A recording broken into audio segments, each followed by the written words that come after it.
মসজিদের পাশে একটা নারী ওই যুবকের প্রেমে পড়ে গেছে। মেয়েটা চিন্তা করে, রে এই যুবকটাকে যে কোনো কৌশলে আমাকে হাতে আনতে হবে, এই যুবকের সঙ্গে বিবাহ পুষতে হবে। কিন্তু যুবক, আমার নবীর যুবক, ও যুবক, যুবক সাহাবী চিন্তা করে, আল্লাহ, এই মেয়েটা বারবার যুবককে পথের মধ্যে ডাকতে বলে, যুবক রে, আমি তোমাকে ভালোবাসি, তোমাকে ভালোবাসি, তোমাকে ভালো লাগে, তুমি আমার সঙ্গে প্রেম করো, আমাকে বিয়ে করো।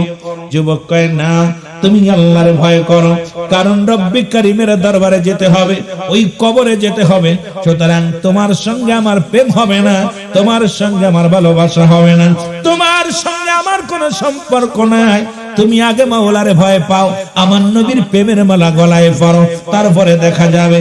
কারণ তোমার সঙ্গে আমার কোন রকম সম্পর্ক করা সম্ভব নয়, কারণ আমার রাসূলকে আমি ভালোবাসি, আমার আল্লাহকে আমি ভালোবাসি, আমার জীবন গেলেও তোমার দিকে আমি তাকাইতে পারবো না। জোরে জোরে চিল্লায়া বলা যাবে না মারহাবা। এ আমার ভাইরা, আমার রাসূল সাল্লাল্লাহু আলাইহি ওয়াসাল্লাম আমাকে এই শিক্ষা দেয় না, আমিও পারবো না, আমার দ্বারাই সম্ভব নয়। আমার বাবারা, আমার বন্ধুরা, আমার এদিন নবীজি ওয়াজ করতে করতে রাত, নবীজি ঈশার সালাত আদায় করে, নবীজি ঈশার নামাজ আদায় করে সাহাবীদেরকে নিয়ে পরামর্শ করতেন, আলোচনা করতেন। ওদিন একটু রাত হয়ে গেছে, যুবক ফিরতে দেরি হয়ে গেছে, মহিলা পথের মধ্যে দাঁড়ায় আছে, যুবককে ধরবে, যুবককে ধরে নিয়ে বাড়িতে চলে গেলেন।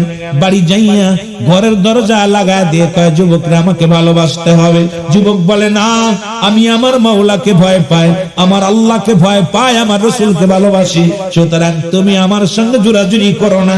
যুবকরে অনেক প্রেমের অফার দিলেন, প্রস্তাব দিলেন, প্রত্যাখ্যান করলেন। এবার যুবতী কি করলেন, নিজের গায়ের কাপড়গুলো খুলে ফেললেন। এবার পণ্যের কাপড় খুলিয়ে যুবতী যখন উলঙ্গ অবস্থায় যুবকের সামনে দাঁড়াইলেন, যুবক একটা চিৎকার দিয়ে বলে, রব্বে কারীম, তোমার হাতে আমার জান, জীবন যদি চলে যায় তবু যেন আমি কোন অন্যায় কাজে লিপ্ত না হয়, কোন জিনার কাজে লিপ্ত না হয়, আল্লাহ আমার ঈমান যেন নষ্ট না হয়। আল্লাহ, ঈমানের দায়িত্ব তুমি, ঈমান রাখার দায়িত্ব আল্লাহ, ঈমান বাঁচানোর দায়িত্ব তুমি। রব্বে কারীম, তুমি আমাকে এমন কাজ করো না যে কাজ করলে আমি ঈমান হারায়া কবরে যাব আল্লাহ। এই বলিয়া যুবক বেহুশ হয়ে জমিনের মধ্যে পড়ে গেছে। জোরে জোরে চিল্লায়া বলা যাবে না মারহাবা। যুবক কি করছে, একটা চিৎকার দিছে, আল্লাহ আমাকে দয়া করো, একটা চিৎকার মেরে জমিনের ভিতরে বেহুশ হয়ে পড়ে গেছে। আমার ভাইরা, আমার বন্ধুরা, আমার গভীর মনোযোগ। এবার কি করলেন, যুবক একটা চিৎকার মারিয়া বেহুশ হয়ে যাওয়ার পর মেয়েটা চিন্তা করছে, মারা গেছে, মারা যাক, এই লোকটা যদি মারা যায় মানুষ আমার বিচার করবে, সকালবেলা লোকজন জড়ো হবে, আমি বিপদে পড়ে যাব। হাত ধরে টানতে টানতে নিয়ে রাস্তার মধ্যে ফেলে রাখছে। সকালবেলা নবীর সাহাবীরা নামাজ শেষ করে যখন রওনা দিছে বাড়ির দিকে, দেখে আল্লাহর নবীর সাহাবী, যুবক সাহাবী রাস্তার কিনারায় পড়ে আছে। জোরে জোরে চিল্লায়া বলা যাবে না আল্লাহু আকবার। এনাকে ধরে নিয়ে বাড়িতে গেলেন, বাড়িতে নিয়ে চিকিৎসা করলেন, ট্রিটমেন্ট করলেন। যুবক সুস্থ হলো, সুস্থ হয়ে ডাকতে বলে, আব্বা জান আমাকে একটা কাগজ দেন। কাগজটা নিলেন, কাগজের মধ্যে লিখে দিলেন, আমার আব্বা জান, ও আমার আব্বা জান, আমি আপনার কলিজার টুকরা সন্তান, আপনার হক আমি আদায় করতে পারলাম না। বাবা গো, আমি যদি মারা যায় আমার লাশটা পৃথিবীর কোন মানুষ দিয়ে কাফন পরাবেন না, পৃথিবীর কোন অন্য মানুষ দিয়ে দাফন করাবেন না, আমি মারা গেলে আমার জানাজার নামাজে কাউকে ডাকবেন না, পৃথিবীর কোন গোরস্থানে আমার কবর দিবেন না, আমি মারা গেলে বাবা গো আমার ঘরের মধ্যে দাফন করে রাখবেন, কারণ পৃথিবীর মানুষজন কেউ জানে না। এই কথাটা চিঠি লিখিয়া আমার বাবারা, আমার যুবকটা মারা গেল, এই দুনিয়ার মায়া ছেড়ে চলে গেলেন। ইন্না লিল্লাহি ওয়া ইন্না ইলাইহি রাজিউন। জোরে জোরে চিল্লা বলা যাবে না আল্লাহু আকবার। আমার ভাইয়েরা, আমার বন্ধুরা, যারা বলে এই কথাগুলো আমি বুঝাই, আমি যুবকদের আলোচনা করব গো, যেহেতু কবরবাসীদের স্মরণের মাহফিল, অনেক লম্বা আলোচনার দরকার। কয়েক ঘন্টা যদি আলোচনা করি তাহলে কিছু বুঝাইতে পারবো। যারা বলেন নবীও মানুষ, আমরাও মানুষ, নবীরা, আমি নবীদের কথা বলতেছিলাম। ও মুসলমান শুনে নাও, রাসূলুল্লাহ যুদ্ধের ময়দানে গেলেন, আমার নবীজির গায়ে একটা পাথর এসে রাসূলুল্লাহর গায়ের মধ্যে লাগছে। আমার নবীর প্রেমিকেরা শোনো, রাসূলুল্লাহর মাথার হেলমেট ভাঙ্গিয়া আমার নবীর মাথার মধ্যে এক টুকরা লোহা প্রবেশ করেছে। রাসূলুল্লাহ জমিনের মধ্যে বেহুশ হয়ে পড়ে গেছে। সাহাবীরা দৌড়ে আসছে, নবী বুঝি ইন্তেকাল করেছে। আমার রাসূল বুঝি আর দুনিয়ার মধ্যে নাই, আমার রাসূল বুঝি আর দুনিয়ার মধ্যে আর নাই। দূর থেকে দৌড়ে আসছে নবীর এক সাহাবী মালিক ইবনে সিনান, জোরে জোরে চিল্লায় বলো মারহাবা। সাহাবীর নাম মালিক ইবনে সিনান। মুফতি সাহেবরা আছেন, ও আলেম উলামা লেখে নাও গো, আজকে নবীর জন্য কেন আশেকরা পাগল, কেন যুবকরা পাগল, তুমিও পাগল হবা, কারণ নবীর জন্য আমার আল্লাহ স্বয়ং পাগল। জোরে জোরে বলেন ঠিক কিনা? এর নবীর প্রেমে আমার আল্লাহ বড় পাগল। ফেরেশতারা পাগল, যুব সৈনিকেরা পাগল, সুন্নি জামাতের ভাইয়েরা পাগল, কারণ পাগলামি করে নবীর প্রেমে। এরা অন্য কিছু বোঝে না। রাসূলের প্রেম, রাসূলের ভালোবাসা ছাড়া কেন ভালোবাসবে না? শুনে নাও, আল্লাহ কয় বান্দারে এই জমিনটা আমি শূন্য বিচ্ছিন্ন করে দিব। কুল্লু মান আলাইহা ফান, সব শেষ করে দিবে কে? যুবক কে? আল্লাহ কয় বান্দার এই জমিনের মধ্যে যা কিছু আছে গো, সবকিছু আমি চূর্ণ বিচূর্ণ করে দিব। এই জমিনের মাটিগুলো পুরা আমি তামা বানায়া দিব। এই জমিনের ভিতরে যত পানি আছে পানিগুলো পুরা আমি ছাই বানায়া দিব। যেদিন কিচ্ছু বলতে কিচ্ছু থাকবে না, সেদিন থাকবো আমি আল্লাহ, আর আমি থাকবো আমার রাসূলের ভালোবাসা নিয়ে। যেখানে আমার আল্লাহ থাকে রাসূলের ভালোবাসা নিয়ে, আমরা কি তোমার ভালোবাসা নিয়ে থাকবো? কারণ আমরা সুন্নি জনতা, এই জন্য নবীর ভালোবাসা নিয়ে থাকি। আল্লাহ থাকে রাসূলের প্রেম নিয়ে, আমরাও থাকতে চাই রাসূলুল্লাহর ভালোবাসা নিয়ে। জোরে বলেন ঠিক কিনা? আরো জোরে বলেন ঠিক কিনা? আল্লাহ থাকবে কার ভালোবাসা নিয়ে? নবীজির ভালোবাসা নিয়ে। আল্লাহ কয় যেদিন আমি সব কিছু শেষ করে মাইক ওয়াজ করলাম, আমার জীবন শেষ। সাউন্ড বাড়ায় রাখি যাবা, বেশি না, একটু কষ্ট কর। আল্লাহ থাকবে রাসূলুল্লাহর ভালোবাসা নিয়ে, আমরা থাকবো কার ভালোবাসা নিয়ে? ওরে প্রেম যদি করবি রে মন, বলেন প্রেম যদি শিখবি রে মন, সব সেরে চল মদিনায়, তোরা সব সেরে চল মদিনায়। আমার দয়াল নবী যেই দেশে ঘুমায়, আমার প্রাণের নবী। এ যুবকেরা কান দেখরে একটু মহব্বতে, ও তোরা দেখলে সবই পাগল হবি, দেখলে সবই পাগল। ওরে কাঁদবি বসে নিরালায়, তোরা কাঁদবি বসে নিরালায়। আমার দয়াল নবী যেই দেশে ঘুমায়, আমার মায়ার নবী। আরে প্রেম যদি করবি রে মন, বলেন প্রেম যদি করবি রে মন, সব ছেড়ে চল মদিনায়, তোরা সব ছেড়ে চল মদিনায়। আমার প্রাণের নবী যেই দেশে উম্মতের কান্ডারি নবী, আমার উম্মতের কান্ডারি। হায় হায়, আরে উম্মতের কান্ডারি ওরে কান্দেন শুয়ে রওয়া যায়, গায় গায় কান্দেন রওয়া যায় আমার প্রেমের রাসূল যেই দেশে গমায় আমার দয়াল নবী যেই দেশে গমায়। আমার ভাইরা কথাগুলো খুব লক্ষ্য করে। দূর থেকে দূরে আসছে মালিক ইবনে সিনান, ডাক দিয়ে বলে নবীর সাহাবীরা রে, ও নবীর সাহাবীরা সরে যা রে, সরে যা।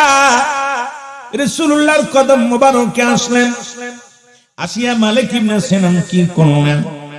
নবীজি মাথা মোবারক থেকে রডখানা দাঁত দিয়ে টানতে বাইর করলেন।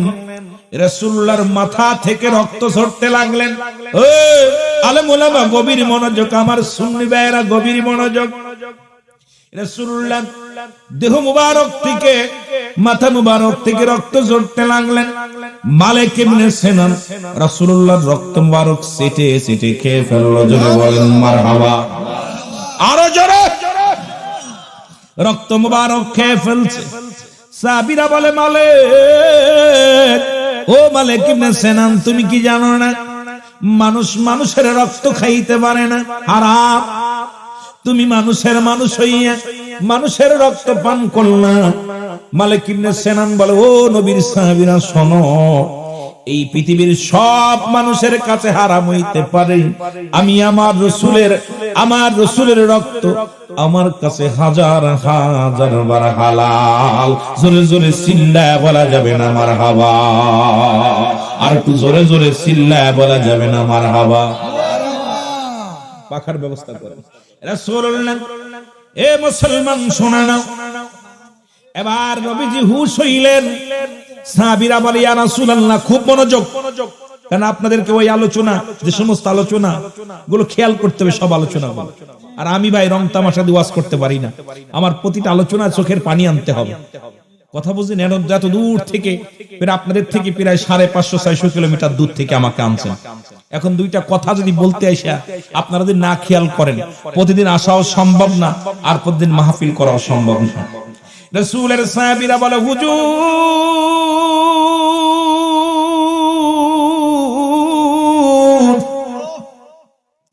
আপনার মালিক ইবনে সিনানের ঈমান চলে গেছে গো, কারণ উনি মানুষ হইয়া মানুষের রক্ত পান করেছে। আল্লাহর নবী ডাক দিয়ে বলে, মালিক রে, তুমি কি জানো না মানুষ মানুষের রক্ত পান করতে পারে না? মালিক ইবনে সিনান বলে, ইয়া রাসূলুল্লাহ, ইয়া হাবিবাল্লাহ, দুনিয়ার সমস্ত মানুষের কাছে হারাম হতে পারে, আমি মালিক ইবনে সিনানের কাছে আমার রাসূলুল্লাহর রক্ত হাজার হাজার বার হালাল। রাসূলুল্লাহ বললেন, আমার সাহাবীরা গো, তোমরা যদি দুনিয়ার মধ্যে কোন জীবিত জান্নাতি মানুষ দেখতে চাও, রাসূলুল্লাহর ঘোষণা শুনে নেন। আমার নবীজি বললেন, ও আমার সাহাবীরা শোনো, তোমরা যদি পৃথিবীর মধ্যে কোন জান্নাতি জীবিত মানুষ দেখতে চাও, আমার মালিক ইবনে সিনানকে প্রাণ ভরে দেখে নাও। আজকে আমার মুসলমান, আজকে ফতোয়া লাগাও কোথায় কোথায় ফতোয়া লাগাও? রাসূলের সম্মানের উপরে, রাসূলের উপরে। আমার নবী যদি বেজার হয়ে যায়, পৃথিবীর আদালতে রব্বে কারিমের দরবারে ধরা পড়ে যেতে হবে।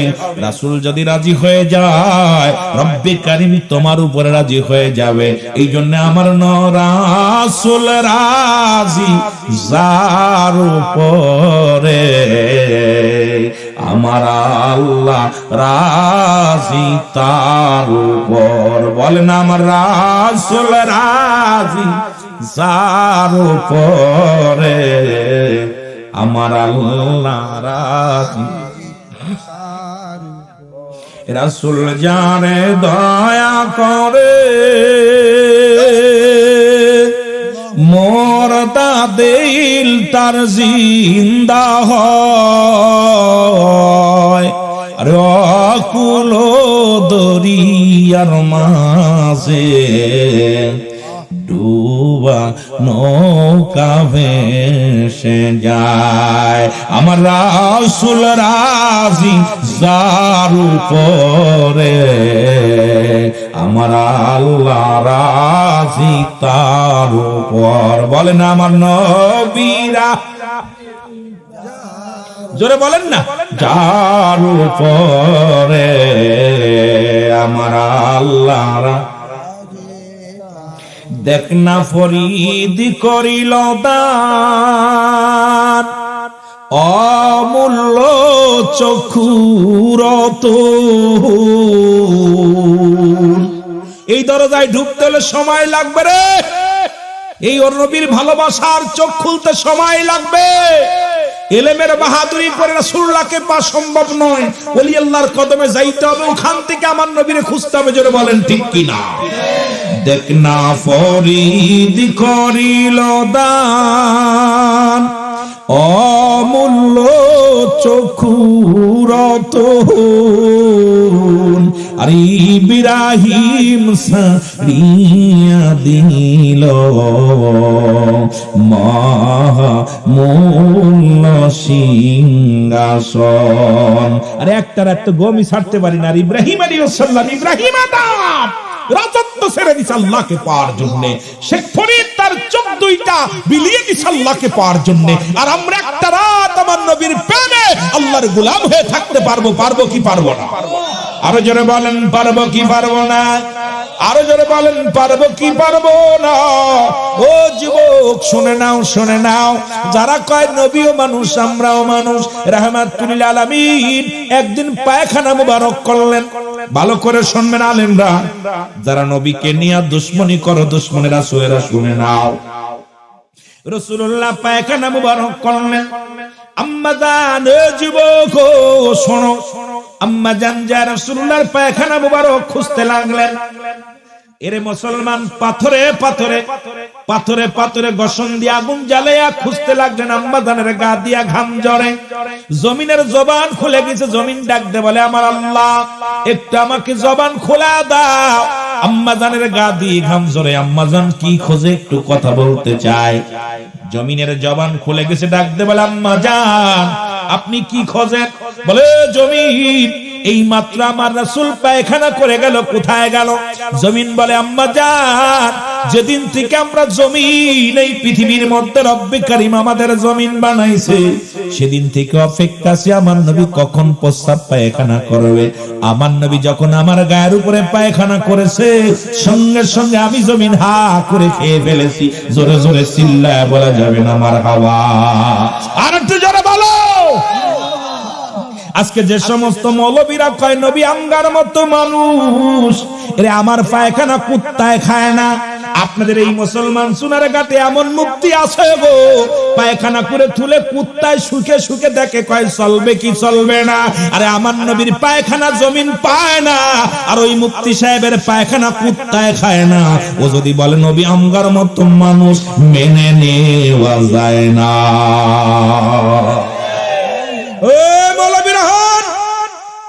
রাসূলের পায়খানা জমিন হা করে খেয়ে ফেলেছে, আর তোমার পায়খানা আমার পায়খানা জমিন তো দূরের কথা, এটা মাসকে মাস শুকায় যায়। এরপরে মেয়েরা খড়ির সঙ্গে পুরায় সাইজ করে অনেক সময়। যদি বলেন ঠিক কিনা? আমার পায়খানা কুত্তায় খায় না, আর আমার রাসূলের পায়খানা জমিন পায় না। সুতরাং রাসূলের সঙ্গে কোনো মেশাল চলে? আরো জোরে বলেন ঠিক কিনা? এ যুবক, দিলের কান্ডা লাগা শোনো। রাসূলুল্লাহ একদিন গভীর রাত্রে প্রস্রাব মুবারক করলেন। কি করলেন? জোরে বলেন কি? যুবকদের প্রেমের ওয়াদের মধ্যে একটু কথা বলে যায়। রাসূল প্রস্রাব মুবারক করে উম্মে আইমানকে ডাক দে বলে, আইমান এই প্রস্রাব মুবারক রেখে দাও, সকাল বেলা ফেলে দেয়া হবে। গভীর রাত্রে উম্মে আইমানের পিপাসা লাগছে, নবীজির প্রস্রাব মুবারক খেয়ে ফেলেছে। জোরে বলা যাবে না মারহাবা? আরো জোরে।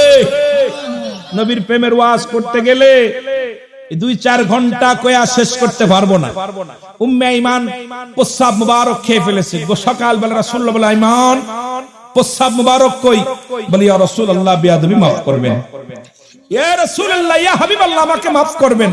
গভীর রাত্রে পিপাসাও লাগছিল, আর ওই প্রস্রাবের ভিতর থেকে এমন ঘ্রাণ, এত সুঘ্রাণ বাইর হয়েছিল। ইয়া রাসূলুল্লাহ, আমি আপনার প্রস্রাব মুবারক আমি পেটের মধ্যে রেখে দিছি, কারণ এই প্রস্রাব জমিনের মধ্যে যদি পড়ে, এটা যদি মানুষের পা লাগে, আমি উম্মে ঈমান বেঁচে থাকতে আমার রাসূলের প্রস্রাবের মধ্যে পা দিবে, আমি উম্মে ঈমান মেনে নিতে পারবো না। জোরে বলেন মারহাবা, আর একটু জোরে বলেন মারহাবা। আমার রাসূল বলে, উম্মে ঈমান, আজ থেকে তোমার জাতির মধ্যে যত বংশ বাইর হবে, প্রত্যেকের গা দিয়া কস্তুরী নাবি, কস্তুরী সেন্ট, যেটা হরিণের নাবি থেকে আসছে, এই ঘ্রাণ বাইর হয়ে যাবে। জোরে বলেন না মারহাবা, আরো জোরে বলেন মারহাবা। আমার ভাইরা, আমার বন্ধুরা, আমার পৃথিবীর সব জায়গা পাগলামি চলে, আমার রাসূলের সঙ্গে পাগলামি করো না, আমার মাওলার সঙ্গে পাগলামি করো না। কারণ রাসূল যদি একবার বেজার হয়ে যায়, রাসূলের দরবারে দরখাস্ত যদি কবুল না হয়, রব্বে কারীম তোমারে ক্ষমা করবে না। দরখাস্ত করো রাসূলুল্লাহর কাছে, ক্ষমা করবে আমার রব্বে কারীম, তবে জোরে জোরে চিল্লায়া বলা যাবে না মারহাবা। নবী প্রেম সুধা পান কর সবে মনবে, দনা যত না জোরাইবে। বলেন নবী প্রেম সুধা পান কর সবে মনবে, দনা যত না জোরাইবে।